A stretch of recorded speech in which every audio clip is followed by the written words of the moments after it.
മാതൃത്വം കരുതലിന്റെ കരങ്ങളിൽ. ഇനി പുഞ്ചിരിയോടെ വരവേൽക്കാം ആ വലിയ സന്തോഷം.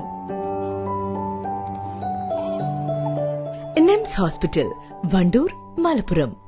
ജനിച്ച നാടിനു വേണ്ടി സംസാരിച്ചതിന് രാജ്യദ്രോഹ കുറ്റം ചുമത്തി മുദ്രകുത്തിയപ്പോൾ കൂടെ നിന്നവർ കേരളീയരെന്ന നടിയും സംവിധായകയുമായ Aisha Sultana. Moothedam Fathima arts and science കോളേജിൽ നടക്കുന്ന ടൂറിസം വാരാഘോഷമായ ടൂറിസ്മോ 2025 സമാപന സമ്മേളനം ഉദ്ഘാടനം ചെയ്ത് സംസാരിക്കുകയായിരുന്നു ആയിഷ. ഞങ്ങളുടെ സ്വാതന്ത്ര്യം ഞങ്ങൾക്കൊരു സ്വാതന്ത്ര്യം ഇല്ലാത്തൊരു ഘട്ടമാണ്. എന്തുകൊണ്ട് ഞാനൊരു രാജ്യദ്രോഹിയായി? എൻ്റെ പേരിൽ രാജ്യദ്രോഹത്തിന് കുറ്റമുണ്ടായിരുന്നു. 2 വർഷം മുമ്പ് ഞാനൊരു രാജ്യദ്രോഹിയായിട്ടായിരുന്നു ആദ്യമായിട്ട് അറിയപ്പെടുന്നത്. നിങ്ങളിൽ പലരും ന്യൂസ് കാണാത്തതുകൊണ്ടായിരിക്കും ചിലപ്പോൾ അത് മനസ്സിലാവാത്തത്. കാരണം നമ്മളൊക്കെ പണ്ടും ഇതേപോലെയാണ്, ന്യൂസൊക്കെ വരുമ്പോൾ അപ്പോൾ തന്നെ ചാനൽ മാറ്റി കളയും, ഇതൊക്കെ ആരാ കാണുന്നത്. അന്ന് രാജ്യദ്രോഹിയായ സമയത്ത് ഞാൻ ഒറ്റയ്ക്കായിരുന്നു എന്ന് ഞാൻ ഇങ്ങനെ വിശ്വസിച്ചുകൊണ്ടിരിക്കുന്ന ഒരു സമയത്താണ് ശരിക്കും എനിക്ക് മനസ്സിലാവുന്നത് എൻ്റെ കൂടെ കേരളം മുഴുവൻ ഉണ്ടെന്നുള്ളത്. അതായത് അത് ഒരു വലിയ പോസിറ്റീവാണ്. നമ്മളൊരു നന്മ ചെയ്യുന്നു എന്നുണ്ടെങ്കിൽ അതിലൊരു കളങ്കമില്ല എന്നുണ്ടെങ്കിൽ നമ്മൾക്ക് കിട്ടിയ സപ്പോർട്ട്. ലക്ഷദ്വീപ് ടൂറിസം മേഖലയിൽ ലോക നെറുകയിലാണെങ്കിലും അടിസ്ഥാന വികസനത്തിൽ ഇപ്പോഴും തങ്ങളുടെ നാട് പിന്നിലാണ്. ഒരു നല്ല ആശുപത്രി ഇല്ലാത്തതിനാൽ പിതാവിനെയും സഹോദരനെയും നഷ്ടപ്പെട്ടയാളാണ് താനെന്നും തനിക്കൊരു പ്രതിസന്ധി വന്നപ്പോൾ കേരളം സഹോദരങ്ങളെപ്പോലെ ഒപ്പം നിന്നവരാണെന്നും അവർ പറഞ്ഞു. ലോകവിഷയങ്ങൾ വിദ്യാർത്ഥികൾ അറിയുന്നില്ലെന്നും മാധ്യമങ്ങളിലൂടെ ലോകത്ത് നടക്കുന്ന സംഭവങ്ങൾ മനസ്സിലാക്കണമെന്നും അവർ കൂട്ടിച്ചേർത്തു. ലക്ഷദ്വീപിനെയും മാലിദ്വീപിനെയും ഒന്നായി കാണാൻ കഴിയില്ലെന്നും കടലിന്റെ കാര്യത്തിൽ പോലും വ്യത്യാസമുണ്ടെന്നും ഒരിക്കലും ഇരു ദ്വീപുകളെയും താരതമ്യം ചെയ്തതെന്നും ആയിഷ സുൽത്താന പറഞ്ഞു.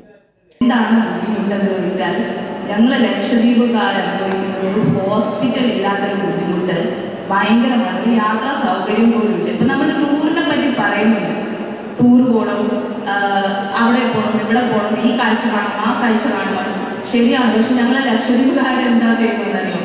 അവര് അധ്വാനിക്കുന്ന പൈസ ഒക്കെ വെച്ച് യാത്ര ചെയ്ത് വരികയാണ്.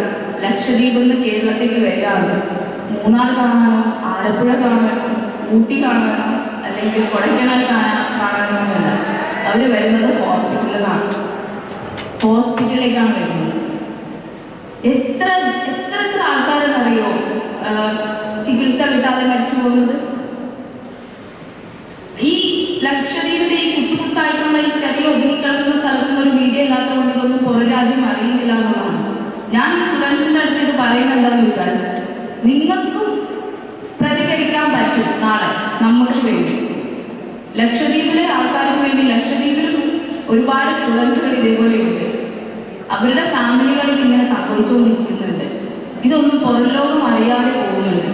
അവരൊക്കെ സഹായിക്കാൻ ചടങ്ങിൽ college principal father doctor Shibin P James അധ്യക്ഷത വഹിച്ചു. KTDC regional manager Sujil Mathew, college CEO and bursar father Varghese Kaniyamparambil, staff secretary TK Satheesan, college union chairman Shihad തുടങ്ങിയവർ സംസാരിച്ചു. ചടങ്ങിൽ വാരാഘോഷത്തോടനുബന്ധിച്ച് നടത്തിയ വിവിധ മത്സരങ്ങളിൽ വിജയികളായവർക്ക് സമ്മാന വിതരണം നടത്തി. ട്രാവൽ ആൻഡ് ടൂറിസം മാനേജ്മെന്റ് വിഭാഗം മേധാവി ഫിലിപ്പ് നാനാൻ സ്വാഗതവും അസിസ്റ്റന്റ് പ്രൊഫസർ VB ധന്യ നന്ദിയും പറഞ്ഞു. തുടർന്ന് സുരേഷ് തിരുവാലിയും സംഘവും അവതരിപ്പിച്ച നാടൻ പാട്ടും അരങ്ങേറി.